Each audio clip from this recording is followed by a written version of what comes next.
Hey guys, so today Shades Hacker asked me to do a video on bullying. I'm going to teach you what to do if it's physical or non-physical, and just ways to help you. So without further ado, let's get started. First, I'm going to be starting with the non-physical. So you have to take deep breaths. I know it may sound silly, everyone tells you to do this with everything, but the breathing pattern that I found works the best. Breathe in for 4 seconds, hold for 7, exhale for 8 seconds.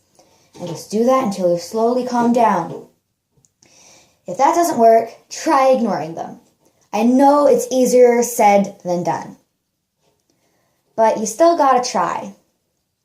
If that doesn't work, tell them to go away. That's the best you can do. And if they're not going away, you have to tell a teacher, your parents, and if it gets out of hand, you need to tell the principal. I know it might seem like, oh my gosh, like, really? You're going to tell the principal about someone bullying you? That's like a kindergarten thing. No, it's really not. This is what helped me. I used to think that too, but it's not true. Ask the teacher for a breather. So in my class, what would happen is people would literally come up to my desk and start telling me I'm worthless and all this.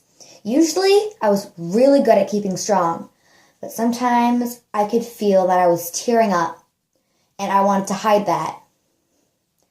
So I tried pushing it back, but honestly, I just ended up crying in class, and that didn't help me.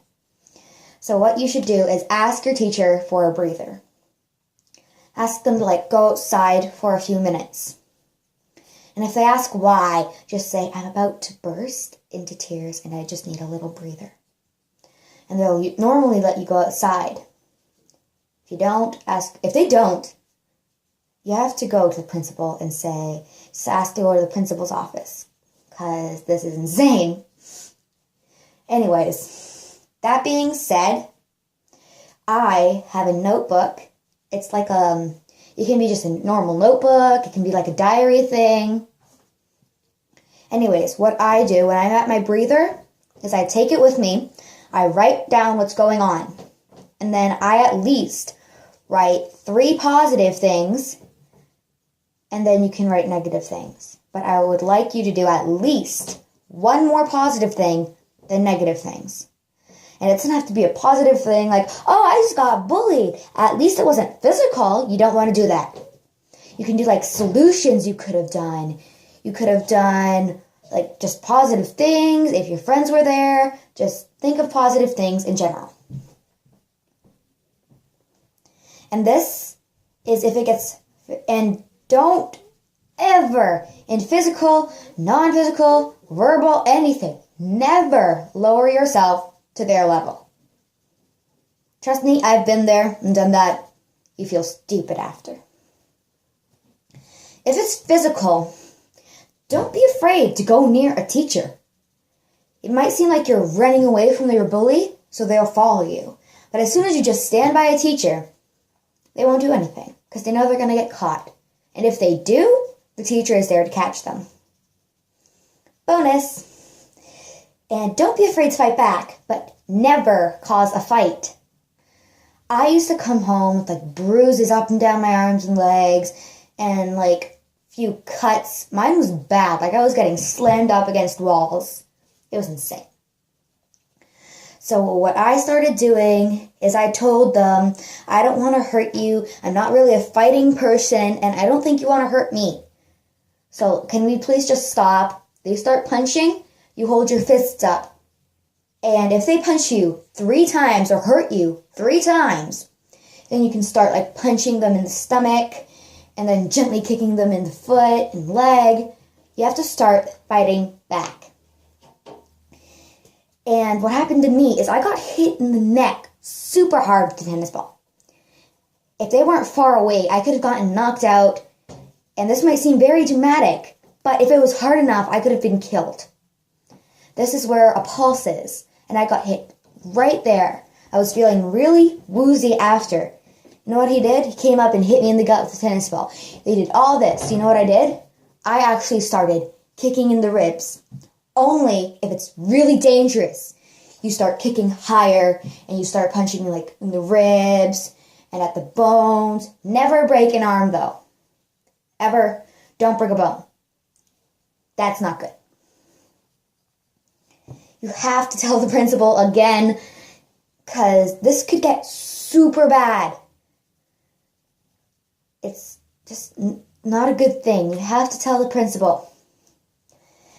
Another thing is you should stay near your friends. It's a fact that bullies are afraid in bigger groups. When you're in a larger group, they probably won't try to attack you. Like physically, verbally, because they know they're going to get beat. And if they do, you know what your friends will do? They'll back you up. They'll like step in front of you, do a little pose, and start defending you. Friends are amazing. Never let go of a true friend. And then this is what I did when I was fed up with this bully. He was always late, like going out for recess, because he had to tie his shoes, because his shoes were very hard to get off. I could see that. So everyone else would leave, and normally I would book it out the room so he wouldn't be able to follow me. But what I did is I pretended like I was busy. So I was like tying my shoes, untying them, retying them, fix my hair, put on a jacket, take it off, put it on again. And then when everyone else was out of the room, ask them why. They just say whatever and try to push past you. You lightly grab them by the hand or by the wrist. Not tightly, but gently to make sure that they know you're not going to hurt them. And you go, why are you bullying me? And one of the examples that I got was I was bullied at my other school and I want to be the bully so I don't get bullied. And this is something that you should use if that happens to you. I know what the other person did was wrong, super mean. But right now, you're doing it to me. And you know how that feels. How do you think that's going to affect me and me in the future? Me right now. Make sure if they confess, don't go blabbing to your friends. Even if you're a super big blabbermouth, don't. They will not trust you and they'll start bullying you again. If they continue bullying you, just keep doing the things that I told you to do. But this is a really good thing to do. If you're bullied, just wait, get them in an empty room, something, alone.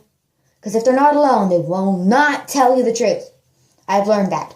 I asked the same person alone in a room and then by his friends. It's totally different answers. The other thing I wanted to talk to you about was your safe places. Mine is outside, and there's a lady at my school, and mine, her name is Miss Cousins. I go to her room once a week and talk about what's going on. You can request to do this, and they'll just do it for you. They'll call you down the room. They'll just say, Danica, can you go to Miss Cousins' office on the telephone? And then you can talk about your feelings there, write down in your notebook. If you need just a break from class too, you can tell your teachers a symbol. You could go like this to your teachers. That's my symbol, or a thumbs up, or that, anything. And they'll know to contact someone so they can call you down. Another place for me is the library. Sometimes I sit there and write my notes. Sometimes I help with the books to help me calm down.